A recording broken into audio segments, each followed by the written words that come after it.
également la voix des ONG et aujourd'hui nous sommes avec un médecin. Vous êtes médecin, docteur? Ma profession c'est médecin et le titre c'est docteur en médecine. Ce n'est qu'un titre mais la profession c'est médecin.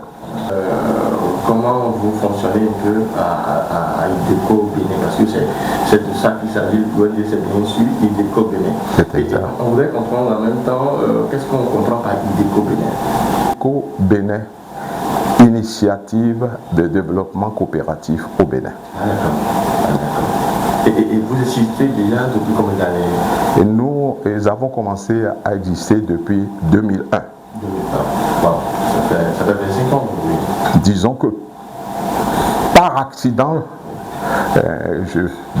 peut-être un bel accident, je me suis retrouvé en France après les événements de mai 68 pour poursuivre mes études. Et voilà, l'aventure a commencé de cette façon-là. Mais la France, pays que j'aime beaucoup, pays d'adoption, mais entre la France et le Bénin, mon cœur balance. Et je n'oublie jamais mes origines. Il est surprenant et me dit certains que je manipule ma langue maternelle avec tant d'aisance, mais je suis, contrairement à d'autres, je suis bénino-français et non franco-béninois. Donc c'est du retour de l'Europe que vous avez non. Cette émission. Vous l'avez senti à quel niveau? Qu'est-ce qui a fait le déclic chez vous? Et on a pensé à IDECO Bénin à quel moment? Oui, mais disons que le déclic s'est produit, je ne voudrais pas entrer dans le domaine politique, et le déclic s'est produit dans les années du marxisme-léninisme au Bénin, où mes proches, même mes plus proches, étaient dans la pauvreté, même pour trouver de l'aspirine, du paracétamol, c'était tout un problème, c'était vraiment la catastrophe sociale. Et autour de moi, j'ai dit à mes amis, écoutez, il faut nous aider, et voilà, mon pays, c'est la catastrophe. Et nous avons établi, à ce moment-là, il n'y avait pas de création d'association, là. Nous avons, je me rappelle tous les jeudis, c'était mon jour de repos en France, nous avons initié un convoi et tous les jeudis, 2, 3, 4, 5 voitures et on débarquait soit à Roissy, soit à Orly, surtout à Orly, où nous avons négocié un partenariat avec Aviation sans frontières. Tous les jeudis, donc, certains laboratoires de médicaments pharmaceutiques se sont prêtés au jeu. Alors là, on va dire quantité de paracétamol, quantité surtout d'efferalgan, je ne veux pas faire la publicité pour le laboratoire, qui nous était offert. Donc, direction le Bénin. Carton. Et vers le Bénin, c'était le début de leur aventure. D'accord. Donc là, déjà 90, là, nous parlons de quelle année Non, alors là, la référence que je viens de vous faire, c'est déjà dans les années 77, 78. Tout à fait. Que l'aventure a commencé. Mais de façon, c'était le cri du cœur, c'était pas structuré. Mais de façon structurelle, on a commencé précisément en 2001 avec IDECO Bénin. Non, et avant ça, nous avons initié en France une association qui s'appelle OPRAL, Organisation Picarde des ressortissants et amis du Bénin. Puisque dans cet élan de solidarité, nos amis se sont joints à nous. Quand je parle de convoi tous les jeudis de véhicules, disons que je vais vous étonner en disant que j'étais le seul béninois dans le convoi. Les autres c'était des Français.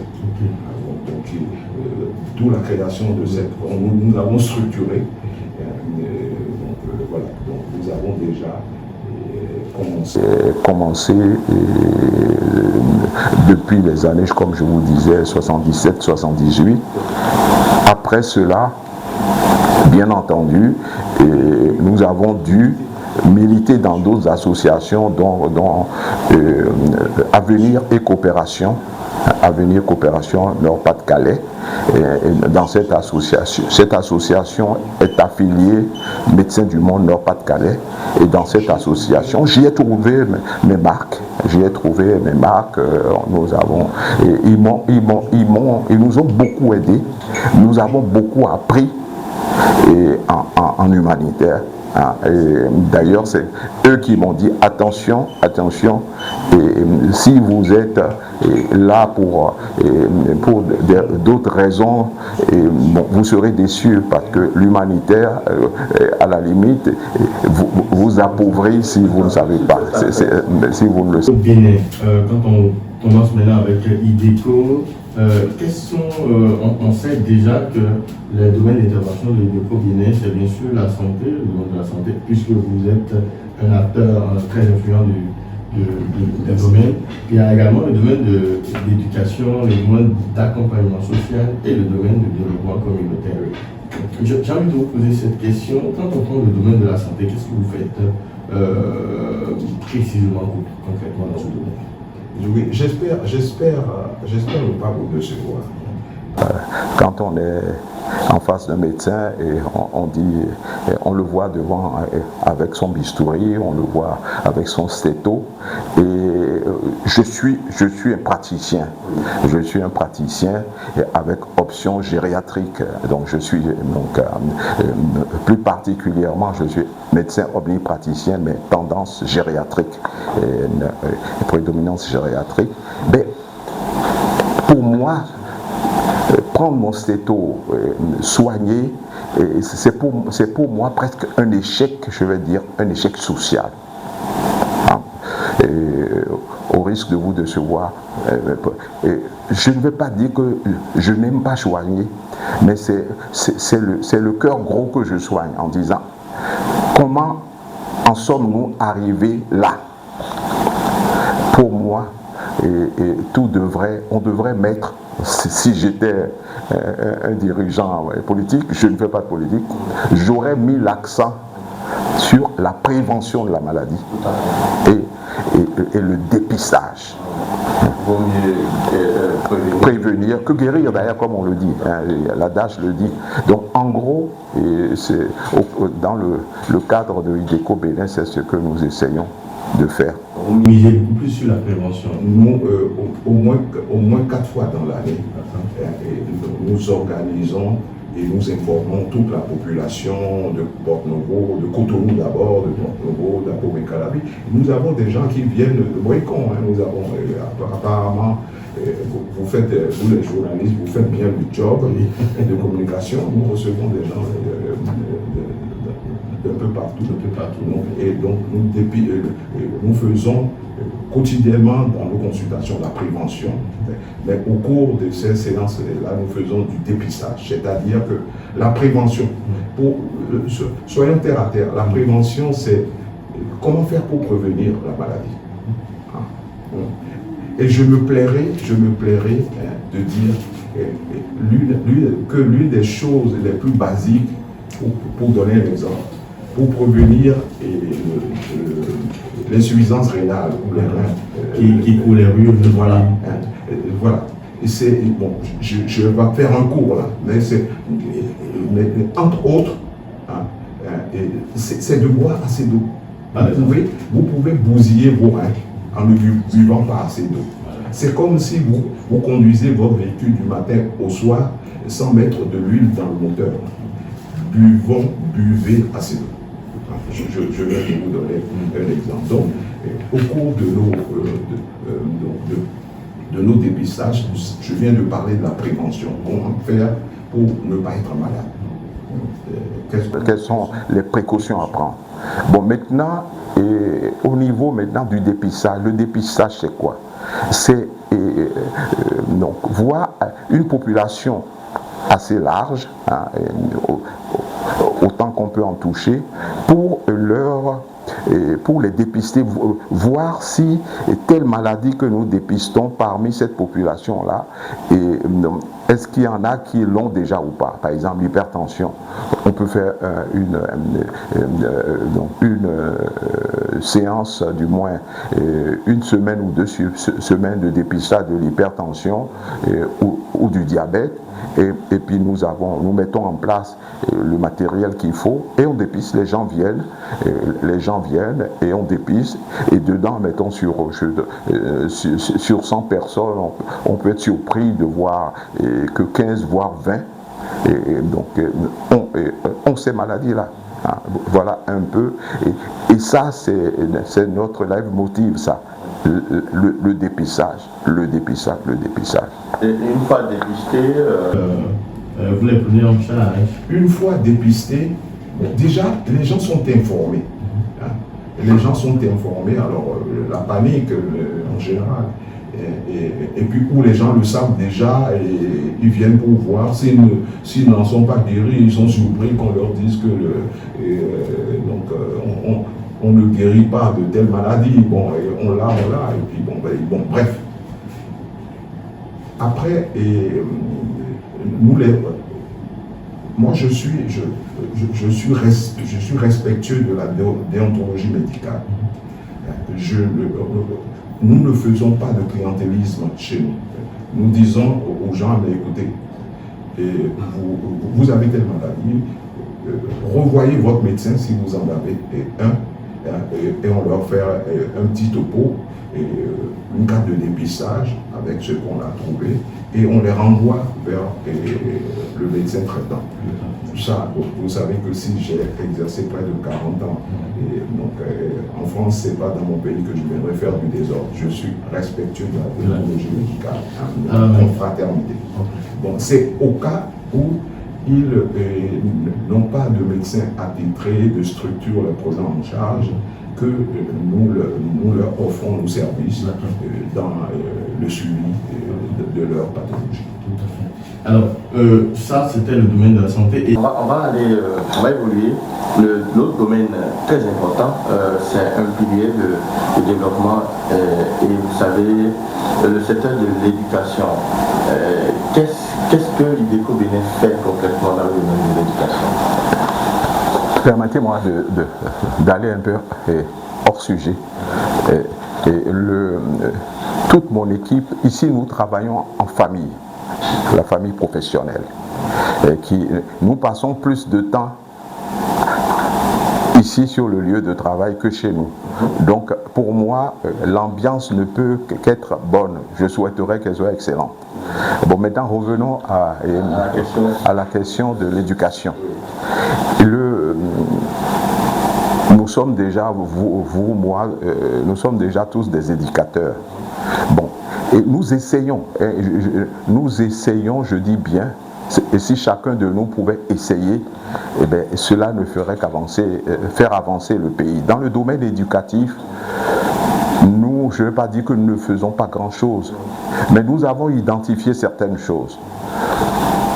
Et nous avons pris des écoles cibles, par exemple l'école de Tori, l'école primaire de Tori à Gonsa. Il arrive que nous soutenions les compétitions sportives par des ballons, des coupes, et parce comme dirait l'autre, un esprit sain dans un corps sain. Et donc voilà un exemple concret. Et il arrive maintenant, nous souhaitons que l'excellence donc chez nos enfants, donc les livres, quand nos partenaires nous font des dons de livres, d'ordinateurs, dans un village paumé comme Toriagonsa, les enfants sont surpris. Il y a certains enfants qui n'ont jamais vu un ordinateur. Donc nous avons initié ce petit projet et nous souhaiterions l'amplifier avec d'autres partenariats. Il y a d'autres ONG qui sont plus qualifiés que nous. Nous ne voulons pas être, je vais dire, des hommes orchestres. Nous identifions ce que nous pouvons faire en disant de façon pratique, on a fait ça. Ok. mais nous ne pouvons pas être, nous ne prétendons pas faire des merveilles. Donc je vous ai donné l'exemple de l'éducation pour finir, et il y a deux choses qui me tiennent. Au niveau éducatif, je souhaiterais, et ça serait au niveau de notre prochain gouvernement, ça sera un peu mon combat pour que mes amis, certains amis qui sont près du pouvoir puissent faire passer le message, c'est qu'il faudrait réinstaller l'éducation civique comme matière fondamentale dans les écoles. Les écoles. Je prends par exemple le respect. Le respect du bien d'autrui. Je fais allusion à la corruption. Bon, nous, adultes, nous sommes gangrénés quand on voit des mesures punitives, des sanctions, cela.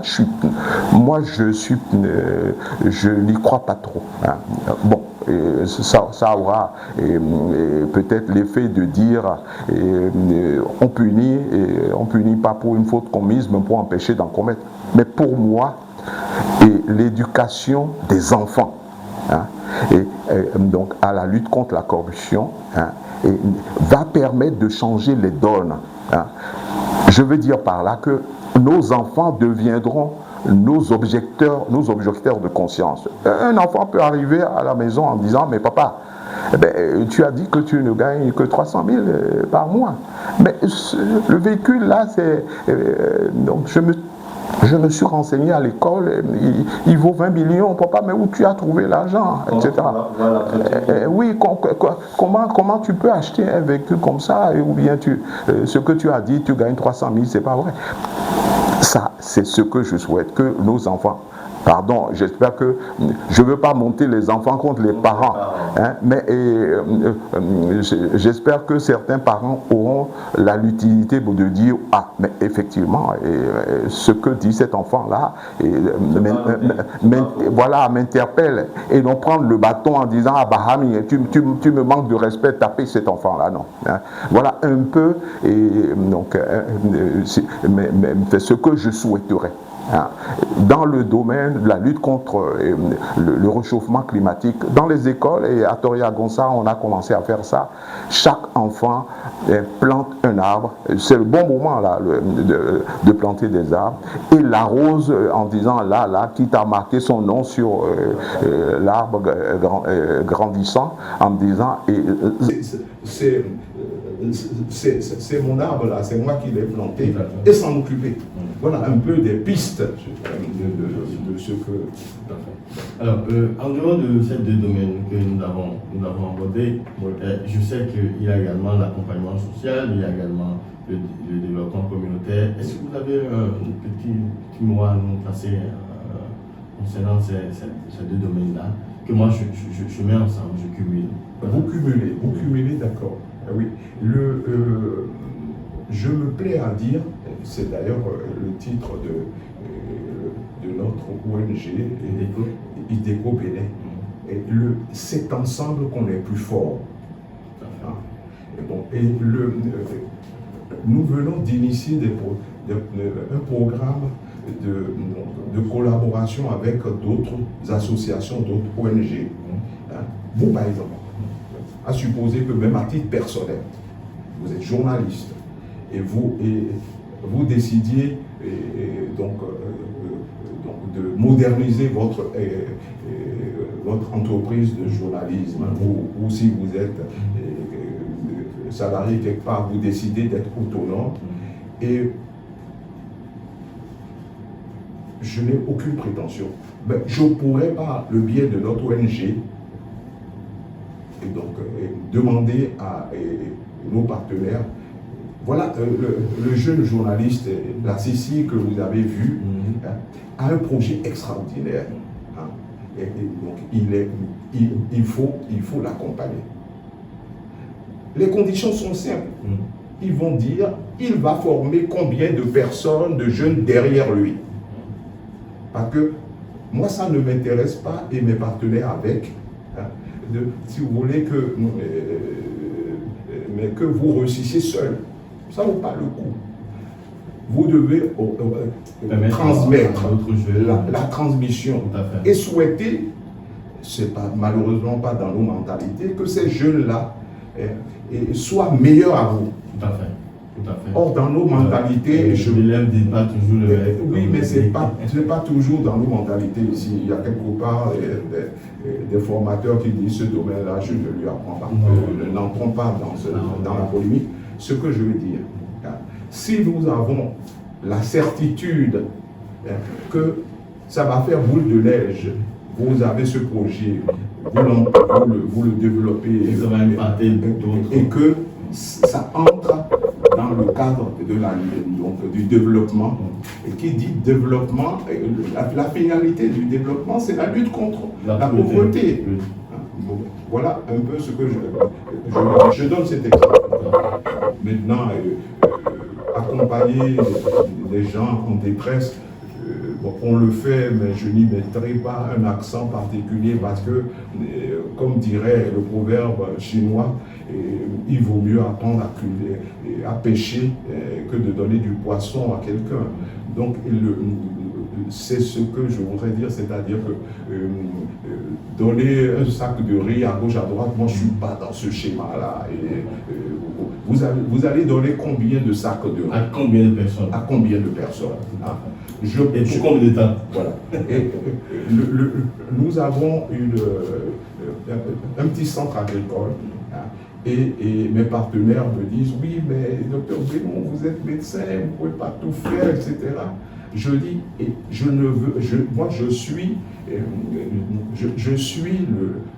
me définis comme la locomotive. Donc, je ferai jusqu'au moment où je ne pourrai plus le faire. Bon, si sur ce site-là, 3, 4, 10, 12 entrepreneurs agricoles, donc en herbe, je vais dire, se retrouvaient là, je dis, je souhaiterais que vous veniez, vous Européens qui êtes bardés de techniques, venez nous aider à améliorer, à équiper et à améliorer nos façons. Si sur il y a ce que vous appelez les cultures hors sol, quand il n'y a pas de gros espaces, vous avez des méthodes pour cultiver en hauteur. Venez nous apprendre ça. Et que ces jeunes qui sont des entrepreneurs en herbe s'engagent, engagement moral, engagement, s'ils ne tiennent pas leurs promesses, après ça c'est entre eux-mêmes et leur conscience. Ça, moi je n'entre pas dans ce détail, mais avoir la certitude, du moins espérer que ces jeunes-là iront créer leur entreprise et vont refaire ce que nous essayons de faire, c'est-à-dire que ça se multiplie, que ces expériences se multiplient. C'est ce que nous appelons donc des initiatives de développement coopératif. Il faut que ça avance. Il faut que ça avance. Voilà un peu ce que je voulais vous dire. Tout à fait. Alors, je vais demander, c'est vrai qu'on va dire vers la fin, je vais demander si vous avez un mot à annoncer, un appel à annoncer au gouvernement. Si vous avez par exemple les volontés politiques aujourd'hui, est-ce que ces volontés-là sont déjà suffisantes? Est-ce que vous ne pensez pas que le gouvernement peut mettre en place des conditions pour essayer d'améliorer un peu la fonctionnalité ou bien les activités des différentes ONG? Qu'est-ce que vous avez à tirer à l'endroit de ceux qui nous écoutent actuellement? Comme je vous ai dit, moi, je ne suis pas un politicien, mais je suis un politique, puisque quand on dit on ne fait pas de politique, je suis un politique, puisque je m'intéresse au développement. Donc forcément, je fais de la politique du développement, sans être élu quelque part. D'accord. Donc, n'attendons pas tout La charité bien ordonnée commence par soi-même. N'attendons pas tout des autres. Inition. Tout petit. L'oiseau fait son nid. Inition, avançons. Quand vous allez voir des autorités, un ministre pour dire on a tel projet avec des documents, de beaux documents. Moi, si j'étais ministre, avec mon franc-parler, je dirais repartez avec vos documents, montrez ce que vous savez faire et revenez me voir. Donc, je veux dire, le gouvernement, quel que soit le gouvernement, n'est pas là pour résoudre tous les problèmes à la place du citoyen. Beaucoup de choses peuvent être faites avec peu de moyens. Donc, c'est ce que... Et maintenant, fort de ce que 5%, 10%, 20% de ce que vous avez, si vous arrivez à réaliser, ne serait-ce que 5-10% de votre projet, on vous prendra au sérieux. Moi, je prends l'exemple d'Ideco Bénin. Je suis de plus en plus surpris par l'écoute sérieuse et bienveillante de nos partenaires, parce qu'ils m'ont pratiqué pendant des années. J'ai du mal à dire monsieur, madame, donnez, non. Je ne suis pas dans... Et quelque part, même pour demander pour l'ONG, j'ai des scrupules. C'est comme si je venais quémander. Donc, souvent, c'est eux-mêmes qui devinent en disant oui, mais et la suite? Je dis la suite, il n'y a pas de sous, on verra. Donc, ce que je veux vous dire, c'est que le respect, si on se respecte, si on s'aime, on n'ira pas dire faites les choses à ma place. On essaie soi-même en disant voilà, j'ai fait à ce niveau-là, je suis essoufflé. Comme moi, ça m'arrive d'être essoufflé, de dire bon, Seigneur, maintenant moi je suis essoufflé, je te passe le relais, fais le reste à ma place et le Seigneur opère. Tout à fait. Alors, quand on est avec des personnes très intéressantes comme ça, on ne voit pas le temps passer, mais malheureusement, c'est déjà la fin de cette émission. Je vais demander votre mot de la fin avant de conclure cette émission. Qu'un homme haranguant la foule. Bon, mais si vous estimez que j'ai pu apporter un petit quelque chose, ben j'en suis heureux. Mais voilà. C'est nous qui sommes heureux. C'est déjà la fin de cette émission. Je rappelle que nous avons reçu aujourd'hui M. Bénon Philippe. Il est docteur en médecine et président de l'ONG Ideco Bénin. Alors, merci, le grand merci, c'est à vous les rédacteurs internautes qui vous avez été là dès le début jusqu'à nous vous disons un grand merci et continuez de liker nos émissions si vous venez de nous découvrir. N'hésitez pas à vous abonner massivement. On va se retrouver très prochainement si Dieu le veut. Ciao, ciao.